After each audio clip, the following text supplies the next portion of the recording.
नमस्कार, स्वागत है आपका वॉइस ओवर महक में। मैं हूं संदीप सलवान और आज हम बात करने वाले हैं ऑडियो बुक रिकॉर्डिंग, जैसे कि आप टाइटल देख रहे हैं। तो ये एक ऐसा फॉर्मेट है जिसमें आपका जो पेशेंस है और आपके जो स्किल्स हैं, समझ लीजिए कि उसका टेस्ट होता है। जो लोग फटाफट जो वॉइस ओवर करते हैं 30 सेकंड 40 सेकंड या 1 मिनट या 2 मिनट वाले, तो ये उनके लिए नहीं है। ये बहुत टाइम देने वाला काम है। रोज़ 3 से 4 घंटे आपको देने पड़ते हैं इसमें। तो जिनके पास पेशेंस है ये वही कर सकते हैं। क्योंकि आपको काफ़ी चीज़ों का ध्यान रखना पड़ता है जब आप एक ऑडियो बुक रिकॉर्ड करते हैं। आपको लगातार टाइम देना होगा, रोज़ 3 घंटे 4 घंटे आपको देने होंगे, अदरवाइज़ आपका जो आउटपुट है आप टारगेट तक नहीं पहुंच पाएंगे। और दूसरी चीज़ ये है कि आपकी जो आवाज़ है, जैसे आपने आज अगर 2 या 3 घंटे लगाए हैं, 4 घंटे लगाए हैं, तो आप ये समझ लीजिए कि नेक्स्ट डे आपको सेम स्टाइल पर वापस फिर आना पड़ता है। हालांकि ऑडियो बुक में आपको ज़्यादा उतार चढ़ाव देखने को नहीं मिलेंगे, इतना मॉड्यूलेशन नहीं होता, एक नरेशन चल रहा होता है। जो क्योंकि थोड़ा प्रेफर करते हैं जो राइटर्स हैं वो कि जो बुक रिकॉर्ड हो रही है उसमें कोई ज़्यादा ओवरली मॉड्यूलेशन ना हो। थोड़ा बहुत अगर कैरेक्टर हैं उसके अंदर वो चेंज हो रहे हैं तो वो आप मॉड्यूलेट कर सकते हो स्लाइटली, और अदरवाइज़ वो बहुत ही एक नरेशन की तरह जाता है, ज़्यादा मॉड्यूलेशन की ज़रूरत नहीं पड़ती।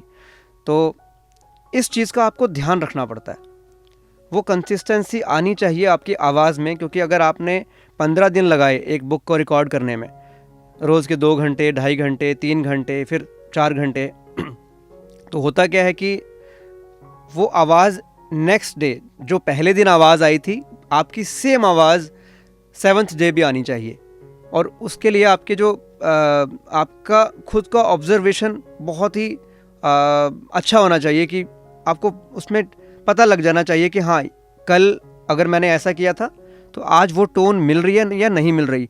क्योंकि अगर आपने 5 to 6 डेज़ के बाद, मतलब अगर आपने 1.5-2 घंटे निकाल लिए हैं बुक में, और बुक अगर 4 घंटे की है और उसके बीच वाला जो पार्ट है, जो नेक्स्ट आवर्स हैं या जो इसके नेक्स्ट चैप्टर्स हैं, अगर वो पहले वालों से नहीं मैच करेंगे तो आपकी बुक रिजेक्ट भी हो सकती है। आप जो आउटपुट दे रहे हैं वो आपको क्लाइंट बोल सकता है कि नहीं, इसको दोबारा करिए और इसमें कोई कंसिस्टेंसी नहीं आई है, पहले वाले से जो आवाज़ थी और अब जो आवाज़ आई है नए चैप्टर्स के अंदर वो सेम नहीं है। तो वो मज़ा ही नहीं आएगा। वो अगर पैसा लगा रहे हैं, इन्वेस्ट कर रहे हैं, आपकी आवाज़ को यूज़ कर रहे हैं, तो एटलीस्ट आपसे वो ये एक्सपेक्ट करते हैं कि आप एक स्टैंडर्ड जो है आपने जो फॉलो किया है स्टार्टिंग से, आप उसी की तरह आगे बढ़िए, धीरे धीरे धीरे धीरे उसको मेंटेन करके रखिए। और जो नए आर्टिस्ट होते हैं वो अगले दिन भूल जाते हैं या नेक्स्ट वीक भूल चुके होते हैं कि यार ये टोन क्या ली थी। तो शुरू में हम बहुत स्टाइल से पढ़ने लग जाते हैं, और जब आवाज़ क्या होता है इसमें ना, आपकी आवाज़ थकती क्यों, मेनली आप जब सेंटर तक पहुंचते हैं बुक के तो आपको लगता है बस मैं इसे ख़त्म कर दूं और अब और ज़्यादा टाइम नहीं है मेरे पास, मैं इसको बस निपटा दूं। तभी मैंने बोला पेशेंस चाहिए। आपको ऐसा लगेगा यार अभी तो इतनी पड़ी है बुक, मैंने तो कुछ भी नहीं किया, ये कैसे ख़त्म होगी, तो आपकी क्वेश्चनिंग शुरू हो जाती है अपने आप से। तो इसलिए आप जब ये बुक रिकॉर्ड करते हैं, कोई भी अगर आपको ऐसा कोई प्रोजेक्ट मिलता है कभी भी, जो अभी नए आर्टिस्ट हैं, तो आप ध्यान रखिए आपके पास पेशेंस होना चाहिए। क्या होता है, मैंने नोटिस किया है कि कुछ जो नए लोग हैं, नए आर्टिस्ट हैं, वो क्या करते हैं, वो बीच में जल्दी भागना शुरू कर देते हैं कि यार फटाफट काम खत्म हो, क्लाइंट प्रेशर डाल रहा है क्योंकि मुझे इस डेट तक करना है। लेकिन हम लोग कई बार क्या करते हैं, स्किप कर देते हैं। अब मान लो मंडे ट्यूसडे काम किया और वेडनेसडे थर्सडे फ्राइडे रिकॉर्डिंग नहीं की, सैटरडे संडे चलो वीकेंड आ रहा है उसमें काम खींच देंगे। वो खींचने के चक्कर में ऐसा खींचते हो कि वो मैच ही नहीं करता। और पेशेंस रखेंगे तो अपने आप आपकी जो आवाज़ है उसमें कंसिस्टेंसी आएगी, डेफिनेटली आएगी। क्योंकि आपको पता है कि मुझे कोई जल्दबाजी नहीं है, मुझे अपने जो आउटपुट है उसको अच्छा निकालना है, एक जैसा निकालना है। तो इसलिए आप आवाज़ को भी मेंटेन कर पाएंगे अगर आपने पेशेंस रखा काम करते करते। आप किसी राइटर को ऑफ़र दीजिए कि जो भी जिनको आप जानते हैं कि मैं आपकी बुक को रिकॉर्ड कर सकता हूँ और इसमें हम लोग रेवेन्यू शेयर के बेसिस पे भी काम कर सकते हैं, 50-50 काम कर सकते हैं, 50-50 बेसिस पे।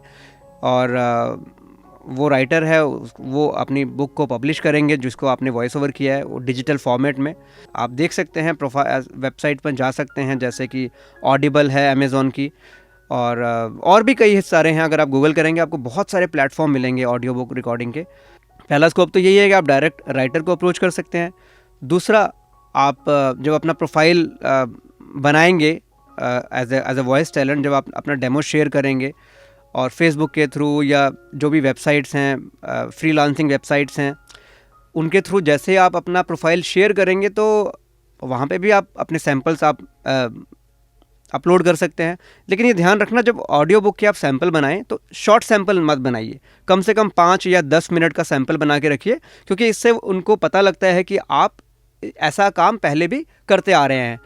और ये भी ध्यान दीजिए कि आपके पास अगर काम नहीं है, क्योंकि मैं फिर से बता रहा हूँ कि अगर आपको इसमें करियर बनाना है तो आपको इसमें 1, 2, 3 साल आपके लगेंगे। तो अगर आप स्टार्ट करना चाह रहे हैं तो अभी से शुरू हो जाइए, क्योंकि 2 साल 3 साल बाद जब आप इसमें अपनी प्रैक्टिस कर लेंगे, ऐसे कोई बुक उठा लीजिए। ज़रूरी नहीं है कि आपको राइटर को अप्रोच करना है, आप एज अ प्रैक्टिस आप कोई भी बुक ले लीजिए और उसको रिकॉर्ड करिए, और बिल्कुल ना ऐसे रिकॉर्ड करिए कि जैसे आप रियलिटी में आपको कोई रियल में कोई प्रोजेक्ट मिल गया है। तो क्या होगा, धीरे धीरे आपकी प्रैक्टिस हो जाएगी और आपका एक ऑडियो बुक का सैम्पल भी बन जाएगा ऐसे करने से।